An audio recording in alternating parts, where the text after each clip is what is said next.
देख रहे हैं भारत समाचार, आपके साथ मैं हूं स्वाति श्रीवास्तव। सीएम योगी ने कैबिनेट की बड़ी बैठक बुलाई है। लोक भवन में सुबह 11 बजे से कैबिनेट की बड़ी बैठक होनी है। सीएम योगी की अध्यक्षता में आज कई प्रस्तावों पर मुहर लगने जा रही है। बुंदेलखंड औद्योगिक विकास प्राधिकरण के गठन को मंजूरी मिल सकती है, यह संभव है। और वर्तमान वित्तीय वर्ष में धान खरीद नीति को भी मंजूरी दी जा सकती है। बैठक में कई अहम प्रस्तावों पर चर्चा होगी। बुंदेलखंड औद्योगिक विकास प्राधिकरण के गठन को मंजूरी मिल सकती है। बुंदेलखंड का रुका हुआ विकास जिसको प्रगति मिल सकती है। वर्तमान वित्तीय वर्ष में धान खरीद भी संभव हो सकती है। और बैठक में इसके अलावा भी कई महत्वपूर्ण मुद्दों पर चर्चा हो सकती है, क्योंकि देखिए चुनावी वर्ष है और ऐसे में महत्वपूर्ण बैठक मुख्यमंत्री योगी की अध्यक्षता में 11 बजे लोक भवन में होगी। बेहद महत्वपूर्ण आज का दिन, कई अहम मुद्दों पर चर्चा होगी। सीएम की अध्यक्षता में प्रस्तावों पर मुहर लगेगी। बुंदेलखंड के औद्योगिक विकास प्राधिकरण के गठन को भी मंजूरी दी जा सकती है। इसमें कैबिनेट के पटल में कई सुझाव रखे जाएंगे। वर्तमान वित्तीय वर्ष में धान खरीद नीति को भी मंजूरी दी जा सकती है। और इसके अलावा बैठक में कई अहम मुद्दों पर आज चर्चा होगी। सीएम योगी की अध्यक्षता में यह कैबिनेट बैठक 11 बजे लोक भवन में बुलाई गई है। 11 बजे कई अहम मुद्दों पर चर्चा होगी। 11 बजे बैठक का समय निर्धारित किया गया है। सीएम योगी की अध्यक्षता में आज कई प्रस्तावों को कैबिनेट के पटल पर रखा जाएगा। बुंदेलखंड सबसे महत्वपूर्ण औद्योगिक विकास प्राधिकरण के गठन को भी मंजूरी दी जा सकती है। वर्तमान वित्तीय वर्ष में धान खरीद नीति को मंजूरी दी जाएगी। संदीप खेर मेरे साथ जुड़ चुके हैं और ज्यादा जानकारी संदीप देंगे इस पर।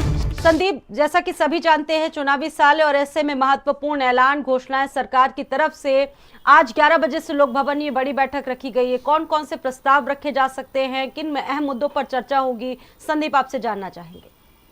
देखिए बिल्कुल साफ तौर पर स्वाति, जिस तरीके से देखिए सभी को पता है कि 2024 में लोकसभा चुनाव है, लेकिन उसके पहले जो भी सरकार की योजनाएं थी या जो भी सरकार ने वादे किए थे उनको पूरा करने का समय जो है वो आ गया है। आज मुख्यमंत्री योगी आदित्यनाथ की अध्यक्षता में देखिए जिस तरीके से कैबिनेट बैठक हो रही है, इसमें 1 दर्जन से ज़्यादा उन प्रस्तावों पर चर्चा होगी, यानी उन प्रस्तावों पर मुहर लग सकती है जिसको लेकर लगातार जनता ने बात करी जाए या फिर अगर बात करी जाए जनता के प्रतिनिधियों ने अपनी बातों को उठाया है, वो चाहे सत्र में उठाई जाती रही हो या फिर जब भी मुख्यमंत्री योगी आदित्यनाथ से चर्चा होती है, तमाम ऐसे मुद्दों को लेकर एक प्रारूप तैयार किया जाता है, उसका प्रस्ताव बनाया जाता है जिसको आज कैबिनेट में पेश किया जाएगा। इसमें देखिए अगर ये देखा जाए रोजगार प्रोत्साहन नीति में कई तरीके के संशोधन हो सकते हैं, उसमें राहत दी जा सकती है। उसी के साथ साथ जो बुंदेलखंड औद्योगिक विकास प्राधिकरण का जो गठन है, जिस तरीके से खुद आपने बताया कि बुंदेलखंड में एक विकास को तेज रफ्तार मिल सकती है। इसके पहले देखा जाता था कि बुंदेलखंड में उस तरीके का विकास नहीं हो पाता था जो वहाँ के लोग चाहते थे। और देखिए उसी के साथ साथ वर्तमान वित्तीय वर्ष में धान खरीद की नीति को देखिए मंजूरी मिलने से इसका जो सीधा लाभ है वो किसानों को होगा। अक्सर देखा जाता था कि किसान जो है धान को सीधे खरीद पाने में असमर्थ थे। अगर इस नीति को मंजूरी मिल जाती है तो किसानों के एक तबके को एक बड़ा लाभ मिलेगा। और उसी के साथ साथ देखिए आवास विकास विभाग की जो भवन विकास उपनिधि संशोधन है, विधानसभा में तमाम जो निर्णय होते हैं उनको लेकर किस तरीके से संशोधित किया जाता है, किस तरीके से उस पर आगे चल के उस पर कह सकते हैं कि मजबूती से अपनी बात रखी जा सकती है।